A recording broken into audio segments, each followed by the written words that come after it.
واضح ہو جاتی ہے، کلیئر ہو جاتی ہے کہ ہم میں سے کوئی بھی موجودہ معیشت سے مطمئن نہیں، چاہے وہ حکومت کی کارکردگی ہو یا وہ سرمایہ دار کی ہو یا ایگریکلچرسٹ کی ہو، اوور آل پاکستان کی معیشت کا بہت برا ہے۔ اگر غریب آدمی سے پوچھا جائے کہ معیشت کے ساتھ مسائل کیا ہیں، تو سب سے پہلے غریب آدمی یہ کہے گا کہ روزگار نہیں، بے روزگار، روزگار ہے تو مہنگائی بہت زیادہ ہے، مہنگائی پہ قابو ہو جائے تو کوئی اکانومسٹ کہے گا گروتھ کوئی نہیں، ایجوکیشن نہیں، ہیلتھ کیئر نہیں، ٹورزم نہیں، یہ نہیں، وہ نہیں۔ یہ سب چیزیں اپنی جگہ بالکل درست ہیں، مگر ان سب چیزوں کو، ان چھوٹی چھوٹی باتوں کو سمجھنے کے لیے جو بظاہر ساری معیشت سے تعلق رکھتی ہے مگر بکھری ہوئی، ایک حوالے سے بکھری ہوئی، ان سب چیزوں کو سمیٹنے کے لیے یہ ضروری ہے کہ ہم اس بات کو سمجھیں کہ پالیسی فریم ورک کیا ہے۔ جب کوئی چیز بتدریج اور آرام سے تبدیل ہوتی ہے تو اکثر و بیشتر وہ ہمیں محسوس ہی نہیں ہوتا کہ وہ تبدیل ہو گئی ہے، اور کیونکہ ہم تفصیلات کے اتنے گھومے ہوئے ہوتے ہیں کہ ہمیں بگ پکچر نہیں نظر آ رہی، بگ پکچر آف پاکستان۔ بلکہ تھرڈ ورلڈ میں کہوں گا یہ کہ جب ورلڈ وار 2 کے بعد کلونیل کنٹریز آزاد ہوئی تو ہمارا یہ خیال تھا کہ ہم ایک ایسا کورس آف ڈیولپمنٹ بنائیں گے جس کے نتیجے میں جو کلونیل پاتھ آف ڈیولپمنٹ ہے اس سے ہم نکل پائیں گے۔ وہ کیا تھا؟ وہ یہ تھا کہ 100-200 سال یہاں پہ یورپین حکومت رہی، ان کی بادشاہت ایک قسم کی رہی، اور یہاں انڈیا کا گروتھ ریٹ، پورے برصغیر کا گروتھ ریٹ 0% تھا۔ Drain of resources, the great drain, جس میں عرفان حبیب صاحب نے بھی کیلکولیٹ کیا، اکسا پٹنائک نے اور بہت سارے اکانومسٹ نے کیلکولیٹ کیا، بلین سے برابر، اور جو سرپلس انڈیا جو وہ پروڈیوس کر رہا تھا وہ سارے کا سارا یورپ جا رہا تھا، اور یورپ کی ترقی میں وہ ایک کلیدی اور اہم کردار ادا کرتا۔ بلکہ بہت سارے زبردست اکانومسٹ کا تو یہ بھی کہنا ہے کہ اگر ہم مینچسٹر کا جو انڈسٹریل ریولوشن ہے اس کو اسٹڈی کریں، اس کا سرپلس بھی در حقیقت بنگال میں سے کمایا گیا اور پرووائڈ کیا۔ سو ورلڈ وار 2 کے بعد جب تھرڈ ورلڈ کنٹریز آزاد ہوئی، یہ کلونیل کنٹریز آزاد ہوئی، تو ہمارا خیال تھا کہ ہم اس پورے پاتھ آف ڈیولپمنٹ کو چینج کریں گے۔ ورلڈ بینک نے بھی یہ کہا کہ 6% اگر آپ گروتھ ریٹ اچیو کر لیں تو پاورٹی بھی ختم ہو جائے گی، یہ بھی ختم ہو جائے گا۔ لہٰذا مچ لائک یورپ کے اندر جہاں پہ کینزین اکنامکس ڈومینیٹ کر رہی ہے، اور انہوں نے یہ کہا کہ ڈیمانڈ مینجمنٹ ہم کریں گے، اور جہاں پہ منڈی جو ہے وہ سلمپ میں جائے گی وہاں پہ فسکل اسپینڈنگ کر کے، ڈیفیسٹ اسپینڈنگ کر کے ہم اکانومی کو اسٹیمولیٹ کریں گے، جو کہ بالکل صحیح بات ثابت ہوئی، اور تقریباً 25 سال 45 سے لے کے 73 یا 78 تک انہوں نے یہ چلایا، اور بہت ان کی اکانومیز نے گرو کیا۔ تو اسی طرح تھرڈ ورلڈ کنٹریز نے جو ماڈل اڈاپٹ کیا اس کو ہم کہیں گے ڈیولپمنٹلزم کا ماڈل۔ اس میں پورا شعبہ کھل گیا ڈیولپمنٹ اکنامکس کا کہ ہاؤ تھرڈ ورلڈ کنٹریز کو کیسے ڈیولپ کیا۔ اس میں بھی مختلف آرا تھی، ایک نیرووین ماڈل تھا ہم نے دیکھا، ایک یہاں پہ ایوب خان کا ماڈل تھا، ایک ساؤتھ کوریا کا ماڈل تھا، ایک برازیل اور ارجنٹینا نے اپنی ایکسپیریمنٹس کی، مگر ہر ماڈل کے اندر جو چیز کامن تھی جس کی آپ نے بھی بڑی اچھی اس کی طرف اشارہ کی، وہ یہ ہے کہ یہ تمام لیٹ انڈسٹریلائزرز اس میں ریاست کا ایک کلیدی اور اہم کردار ہے، چاہے وہ اپنے آپ کو سوشلسٹ کہہ رہے ہوں جس طرح نہرو کا دعویٰ تھا، یا وہ کولڈ وار کے اندر امریکہ کے ساتھ ہوں جس طرح کہ ایوب خان سیٹو سینٹو کے یا پاکستان سیٹو سینٹو میں تھا، یا وہ ساؤتھ کوریا ہو۔ ان آل دیز انسٹنسز آپ غور کریں، Latin America included, in all these instances ریاست نے کلیدی کردار ادا کیا۔ کوئی ایک ملک نہیں ہے تھرڈ ورلڈ کنٹریز کے اندر جس نے اس پیریڈ کے اندر ترقی کی ہو on the basis of free market economy, ایک بھی نہیں۔ یہ پورے کا پورا ماڈل جو فرسٹ ورلڈ میں جس کو کینزینزم کہا جائے گا، یہاں پہ ڈیولپمنٹلزم کہا جائے گا، یہ تقریباً 1960 70 اور 80 کی دہائی میں آ کے ٹوٹنا شروع ہوا، تبدیل ہونا شروع۔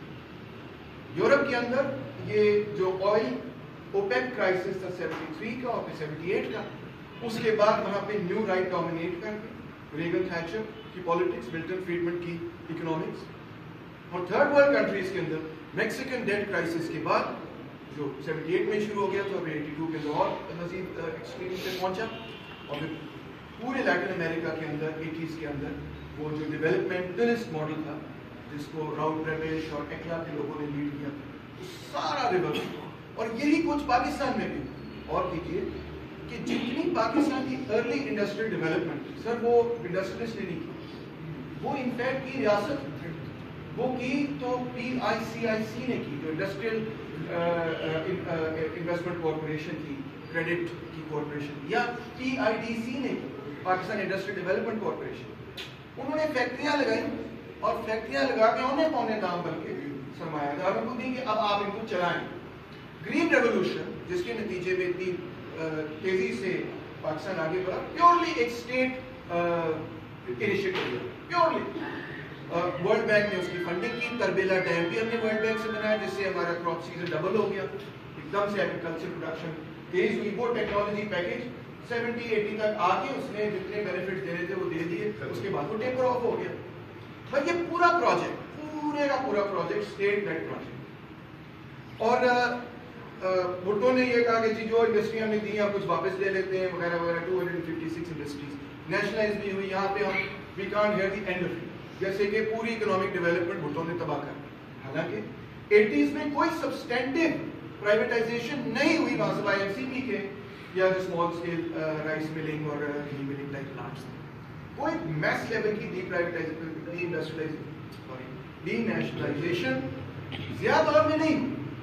یہ ساری جو پرائیویٹائزیشن اور نجکاری شروع ہوئی یہ انفیکٹ 90s کی پیداوار تھی، نواز دور کی پیداوار تھی. 93 میں تو جا کے پرائیویٹائزیشن کمیشن بنا ہے. اب یہ کیا ٹرانزیشن تھی اور یہ کیوں ہوئی؟ یہ ٹرانزیشن یہ تھی کہ اب جب کہ فرسٹ ورلڈ کے اندر بھی انہوں نے یہ پورا ویلفیئر اسٹیٹ ریورس کرنا شروع کیا 70s کے بعد، اور لیٹن امریکہ کے اندر IMF نے ڈیٹ کو استعمال کرتے ہوئے وہاں کے ڈیولپمنٹل اسٹیٹ کو ریورس کیا.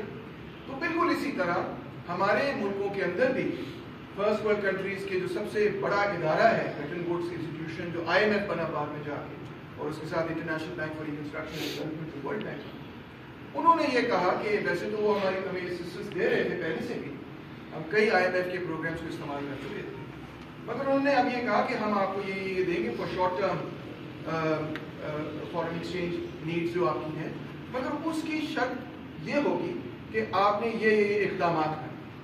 ایک نیا پالیسی پیکج انٹروڈیوس کیا which is very different from the developmentalist state of the Ayub and Nehru period یا سکارنو پیریڈ کہہ لیں آپ، ایون سمارٹو پیریڈ کہہ لیں آپ، اور وہ پالیسی پیکج کیا تھا؟ اس کی تین بنیادیں، اس کو ہم ویسے اکانومسٹ کہتے ہیں نیو لبرلزم، مگر اس کی تین بنیادیں.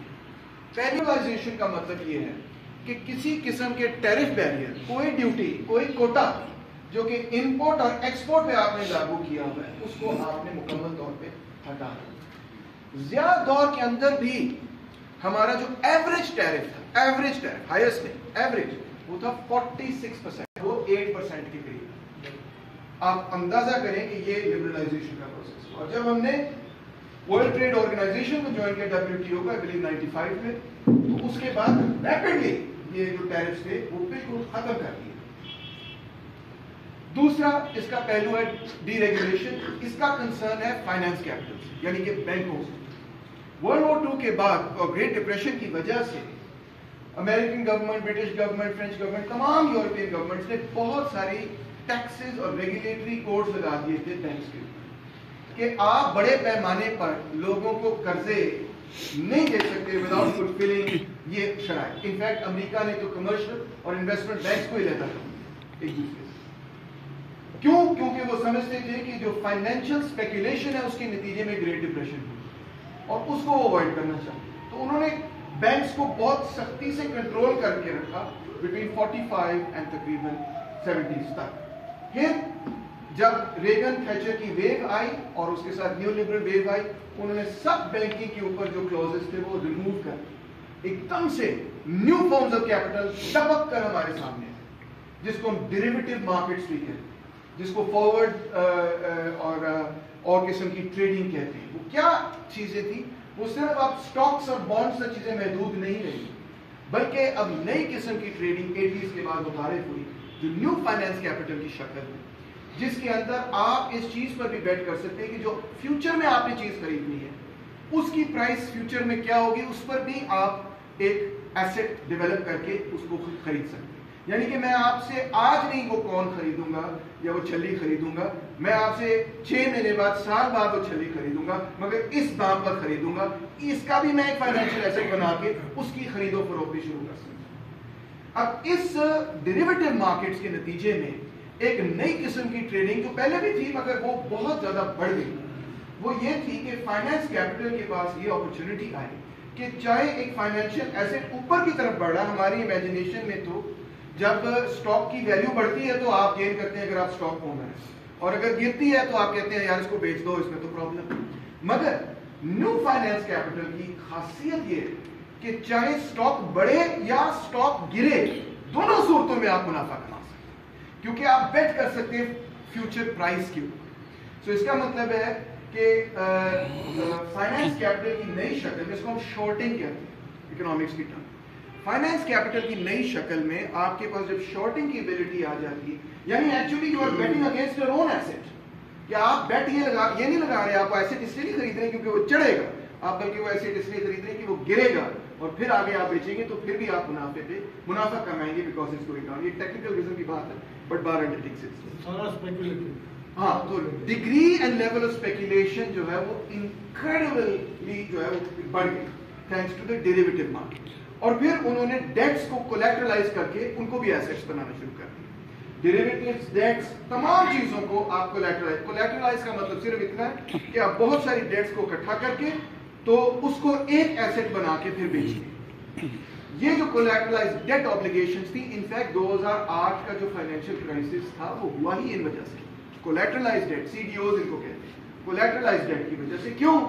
کیونکہ بڑی میتھ موت بنا کے آپ یہ کہتے ہیں اتنی ساری بیڈ ڈیٹ کو جب آپ اکٹھے کرتے ہیں آپ یہ کہتے ہیں کہ پروبیبلٹی یہ ہے کہ کیونکہ یہ بہت ساری بیڈ ڈیٹ ہے تو آن ایوریج یہ اتنی رہے گی، تو لہٰذا پھر اس کو ہم جو ہے اس کی ریٹنگ ہم AAA کر کے بیچتے ہیں. وہ سارے کا سارا فراڈ اتنی بری طرح سے ایکسپوز ہوا 2008 کے بعد کہ جس کی حد حساب کوئی نہیں کہ وہ سی ڈی اوز جو ہے اس کے اندر ساری ڈیٹ بیڈ ڈیٹ تھی مگر اس کو اکٹھا کر کے انہوں نے ایک کلاس ایسٹ کر کے بیچ دی. آپ جانتے ہو جی. وہ ہوا یہ کہ ان کی جو 100 سیب ہیں اس میں سے 3 گندے ہیں تو انہوں نے وہ 3 گندے بھی اندر ڈال دیے. سو آئی ایم ٹاکنگ اباؤٹ جس طرح انہوں نے کیپٹل دیا لوگوں کو کہ آپ پراپرٹی خریدیں اور ان کے پاس سرپلس کیپٹل تھا تو they wanted to push it out تاکہ اس کا ریٹ آف ریٹرن انہیں ملے. اب اس کے بیچ میں چاہے وہ گندا کیپٹل گندی انویسٹمنٹ ہو انہوں نے پھر بھی پش کیا، ایسے لوگوں کو قرضہ دیا جو آگے نہیں دے. جی جی. تیسری پالیسی ان کی یہ تھی پرائیویٹائزیشن کی، جو کہ انہوں نے انگلینڈ کے اندر بھی کی مگر بڑے طریقے سے، فرانس میں بھی تھوڑی سی مگر طریقے سے بڑے لیول پہ انہوں نے جو نج جاری کی وہ تھی 1993 میں جو انہوں نے فارمر سوویت یونین کے ساتھ، اور اس کے اندر انہوں نے ود ان 90 days یہ فیصلہ کیا کہ جتنی انڈسٹریل انٹرپرائزز ہیں جو کہ ہزاروں کی تعداد میں تھی اور ہیوج انڈسٹریل انٹرپرائزز تھی، ان سب کو 3 مہینوں کے اندر بیچ ڈالیں. اب برا فائنینشیل کرائسس ہوا، اکنامک کرائسس ہوا رشیا کے اندر کہ اکانومسٹ آج یہ کہتے ہیں it was twice as bad as the great depression. اور میں آپ کو اعداد و شمار دکھا سکتا ہوں، یہاں 1993 میں سوویت یونین کھڑا ہے اور وہ یوں کر کے نیچے گیا جس کی کوئی حد حساب نہیں. ہیوج ریئیکشن ہوا پبلک کی طرف سے کہ ہمارے ملک کا تو ستیہ ناش کر دیا IMF نے. وہ جب سڑکوں میں باہر نکلے پارلیمنٹ کا ریوولٹ ہو گیا، وہ جو الیکٹڈ ریپرزینٹیٹیوز تھے انہوں نے کہا ہمارے ملک کا بیڑا غرق کر دیا. What did Yeltsin do? وہ اپنے ٹینکس لے کے آیا، پارلیمنٹ میں فائر کی، سارے MLAs کو اس نے جیل میں ڈال دیا. ویسٹ نے کہا بیٹر، یہی جمہوریت کی ضرورت ہے. It was a disaster. جو بندہ اس کو ہیڈ کر رہا تھا اس وقت ورلڈ بینک کا اکانومسٹ جوزف اسٹیگلٹس، اس نے بعد میں ہاتھ جوڑ کے معافیا مانگی کہ مجھ سے اتنی بڑی غلطی ہوئی، میں نے کروڑوں لوگوں کی زندگی برباد کر دی. اور وہ سب سے بڑا اپوننٹ ہے آج پرائیویٹائزیشن کا. وہ کہہ رہا ہے کہ اتنا بڑا ڈیزاسٹر. اگر یہ نجکاری اتنی کامیاب چیز ہے تو پھر کیوں نہیں وہاں پہ کامیاب ہوئی؟ کوئی آپ کو ایگزامپل دیتا ہی تو بتاتے ہیں. So any way it was a big disaster. اب تھرڈ ورلڈ کنٹریز اور پاکستان جیسے ملکوں کا یہ معاملہ تھا کہ ہم نے بھی وہ ڈیٹس لینے شروع کیے اور ہمارے اندر ایک پیکیولر قسم کا مسئلہ، 2-3 پیکیولر مسئلے، مگر ایک جو سب سے بڑا مسئلہ ہے سر، وہ آپ نے بڑا انٹرسٹنگ تجزیہ دیا، جسے میں بار بار آپ کو ریفر کر رہا ہوں، وہ سر یہ ہے کہ ہم جو ہے نا 47 سے آگے سے لے کر اب تک اپنے بجٹ، اپنا جو قومی بجٹ ہے اس میں ہمارے اخراجات ہمیشہ ہماری آمدنی سے زیادہ ہوتے ہیں. ہم نے پرواہ نہیں کیا، ہم نے بجٹ ہی جو بناتے ہیں اس کے بعد ہم منی بجٹ پاس کر کے اس کا بھی ستیاناس کرتے ہیں. اور اس کی نمبر 1 ریزن یہ ہے کہ ہمارا آپ سے مقابلہ ہے کہ ہم نے جو ہے وہ فوج اتنی بڑی بنانی ہے کہ سما اور دی ادر ایک اکانومی جو 9 گنا آپ سے بڑی ہے، ملک جو آپ سے 8 گنا 7 گنا زیادہ بڑا ہے، اس کے لیول پہ آگے آپ نے فوج بنانی ہے، اس کے ساتھ پتہ نہیں کنونشنل وار لڑ کے آپ نے ان کو شکست دے دی. It is primarily military spending جس کی وجہ سے ہم نے کبھی اپنا بجٹ بیلنس کیا ہی نہیں. اب یہ ملٹری اسپینڈنگ بار بار ایسے بیلنس ہو جاتی تھی کہ ایوب دور کے اندر میسو لیول آف ایڈ ملا ہمیں، بھٹو دور کے اندر غائب ہو گیا. ضیاء دور کے اندر میسو لیول آف ایڈ ملا، 1990 کے اندر غائب ہو گیا. اور پھر مشرف دور کے اندر میسو لیول ایڈ ملا، مشرف کیا تو ایڈ بھی گئی. تو یہ جو ہمیں ایڈ ملتی تھی اس پیریڈ کے اندر اتنا سرپلس آ جاتا تھا کہ ہمیں وہ ڈیفیسٹ اسپینڈنگ اتنی بری طرح سے امپیکٹ نہیں کرتی تھی. تو فوج کے پاس اتنے پیسے آ جاتے تھے، حکومت کے پاس اتنے پیسے آ جاتے. اب after the war on terror has been wound up اور امریکہ بادشاہ نے کہا کہ بس اب ہمیں کوئی اسٹریٹجک ایڈوانٹیج کی ضرورت نہیں، امریکہ نے وڈرا کر لیا. مگر ہمارا اسپینڈنگ پیٹرن وہی رہا، ہماری امپورٹس وہی رہی، ہماری ڈومیسٹک جو بجٹس بنتے ہیں ان کے اوپر جو پیٹرنز آف اسپینڈنگ ہے اس میں کوئی تبدیلی نہیں ہے. تو نتیجہ کیا ہوا that with in the last decade ہم نے اپنے آپ کو ریک کر دیا. اف آئی شو یو کہ 2003 سے لے کے اب تک ان دا لاسٹ 20 ایئرس ہم نے جو امپورٹس اور ایکسپورٹس پہ خرچ کیا ہے، آپ حیران ہو جائیں گے کہ ہمارا جو ڈیفیسٹ ہے وہ اس طرح کر کے یوں کر کے نوز ڈائیو کر، حتیٰ کہ 30 to 40 بلین ڈالرز ہم امپورٹ زیادہ کرتے ہیں ایکسپورٹ کے وجہ. اور ہم نے اس کو پورا کیسے کیا؟ کافی حد تک ہم نے پورا ایسے کیا کہ جو لوگ ہم دھڑا دھڑ باہر بھیجتے ہیں، اب تو million people a year, 800,000 to 1 million people ہم باہر بھیجتے ہیں، وہ ریمیٹنسز بھیج رہے ہیں، وہ 30 بلین ڈالر کی ریمیٹنسز بھیج رہے ہیں. 40 بلین ڈالر مشکل سے ہم ایڑیاں رگڑ کے جو ہے وہ ایکسپورٹس میں کما لیتے ہیں. اور جیسے کیس صاحب جانتے ہوں گے 10 سے 12 بلین ڈالر پھر بھی ہم پیچھے ہوتے ہیں، ہمارے پاس وہ ہے ہی نہیں، خسارہ ہوتا ہے. یہ جو خسارہ ہے اس کو پورا کرنے کے لیے ہمیں IMF کے پاس جانا پڑتا ہے. IMF تو 2-3 بلین دیتا ہے، مگر جب وہ ٹھپا لگا دیتا ہے پھر ایشین ڈیولپمنٹ بینک اور مختلف اور کمرشل بینکس بھی آپ کو اور مزید قرضے دیتے ہیں جس سے آپ وہ اپنے 10-12 بلین ڈالر پورے کرتے ہیں اور معیشت کو چلاتے ہیں. IMF جب آپ کو وہ قرضہ دیتا ہے تو وہ شرط کیا لگاتا ہے؟ وہ آپ کے سامنے وہ شرط یہ لگاتا ہے، وہ یہ نہیں کہتا کہ وہ سب سے پہلی شرط یہ لگاتا ہے کہ آپ نے کسی قسم کی کوئی لبرلائزیشن نہیں روکنی، آپ نے کوئی ہوجی چاند والا کام نہیں کرنا، آپ نے کوئی پروٹیکشن نہیں کرنی، آپ نے کوئی ٹیرف نہیں بڑھانا، آپ نے کوئی کوٹا نہیں لگانا، آپ نے امپورٹس کو کنٹرول نہیں کرنا، آپ نے ایکسپورٹس کو کنٹرول نہیں کرنا، آپ نے ڈالر کو کنٹرول نہیں کرنا. وہ کہتے ہیں let the free market determine, پہلی بات. دوسری بات وہ یہ کہتے ہیں ٹیکس بڑھاؤ، کیونکہ آپ کی انٹرنلی آپ کے بجٹ میں خسارہ ہے تو ٹیکس آپ بڑھائیں. اور ٹیکس وصول کرنے کا نمبر 1 طریقہ جو IMF بھی کروا رہا ہے، اگرچہ ساتھ ہی وہ یہ کہتے ہیں کہ ہمیں بڑی پرواہ ہے غریب لوگوں کی، بٹ جو فائن ڈیٹیلز ہیں وہاں پہ وہ کلیئرلی یہ ہے اسٹیٹڈ کہ الیکٹریسٹی کا بل بڑھاؤ، گیس کا بل بڑھاؤ، ان سب چیزوں کے اوپر پیٹرول کی لیوی بڑھاؤ. انڈائریکٹ ٹیکسز سے ہم نے جو ہے فیصلہ کیا ہے کہ ہم اپنا بجٹ پورا کریں گے، اس کی عوض آپ کو IMF سے پیسے ملیں گے. انڈائریکٹ ٹیکسز جس لیول پہ ہم نے لگائے ہیں، بجلی پر، پیٹرول ڈیزل پر، گیس پر، بنیادی چیزوں پر، اس کے نتیجے میں پاکستان کے اندر اس وقت شارٹ ٹرم انفلیشن ہے 43%، یہ اینوئل انفلیشن ہے 25%. اور اچھا اب اس ساری چیز سے آپ سوچیں گے، اور آپ نے جیسے بتایا گروتھ ریٹ ہے 0.5%، جو کہ ریئل ٹرمز میں ایکچولی نیگیٹو گروتھ ریٹ ہے کیونکہ ہمارے پاپولیشن گروتھ ریٹ 2.2%. تو وی آر ایکسپیرینسنگ اسٹیگفلیشن. یہ پالیسی پیکج جو ساری ڈیبیٹ ہے، عمران خان ہو یا احسن اقبال ہو یا شہباز صاحب ہو یا کوئی اور ہو، وہ یہ ہے کہ ہم اس پالیسی پیکیج کو بہتر امپلیمنٹ کریں. There is no debate about changing the framework. اگر آپ سیاستدانوں سے پوچھیں جو بڑے بڑے ڈیولپمنٹ کے ایکسپرٹس ہیں حکومت میں بیٹھے ہیں، وہ کہتے ہیں جی ہر سال پالیسی چینج ہو جاتی ہے اس وجہ سے مسئلہ ہے. It's not the case. It is a crisis of neo liberal framework. Policies کی وجہ سے، چینج کی وجہ سے نہیں ہو رہا، وہ اس وجہ سے رہا ہے کہ جو فریم ورک آپ نے بنایا وہ ٹوٹلی فیل ہو چکا ہے. وہ بھی نہیں کام کر سکا جو ڈیولپمنٹلسٹ فریم ورک نے کیا تھا. جو جتنی انڈسٹریلائزیشن ہے وہ پہلے کی بات ہے.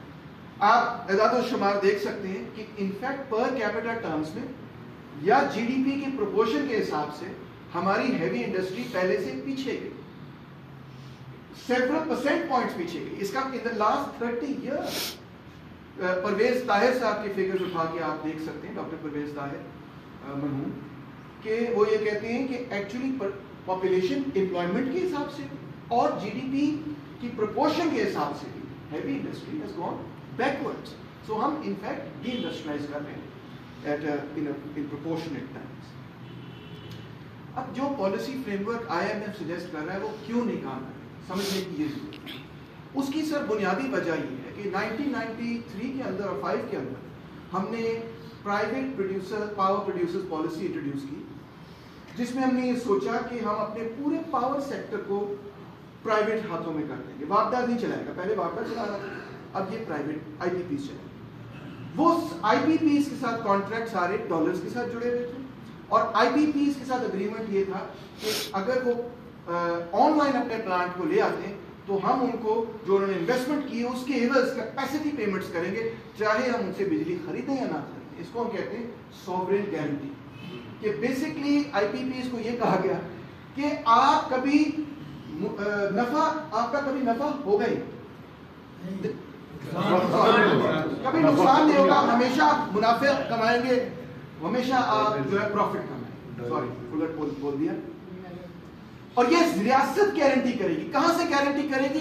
آپ کے ٹیکس ریونیو سے گارنٹی. وہ ٹیکس ریونیو بجلی کی قیمتوں سے اور قیمتوں سے نکلیں گے. یہ جو سوورین گارنٹی والی بات ہے یہ اتنی کنفیوزنگ اور اسٹوپڈ بات ہے کہ سر آئے دن آپ کو جب بلاتے ہیں شوز پہ تو آپ سے بحث شروع کر دیتے ہیں فری مارکیٹ اکانومی کتنی اچھی ہے، آپ کیوں پروٹیکشن کی بات کریں، آپ کیوں کینزین اکنامکس کی بات کریں، free market is the best. But reality یہ ہے کہ خود یہ فری مارکیٹ کبھی قبول نہیں کرتے، یہ گارنٹی کرتے ہیں profit. What kind of free market is it کہ جس کے اندر آپ نے سرمایہ دار کو یہ کہا ہوا ہے کہ آپ جو ہے کبھی نقصان ہی نہیں اٹھائیں گے، ہم ٹیکسوں سے آپ کو منافع دیں گے، آپ کا نقصان کبھی ہونے ہی نہیں.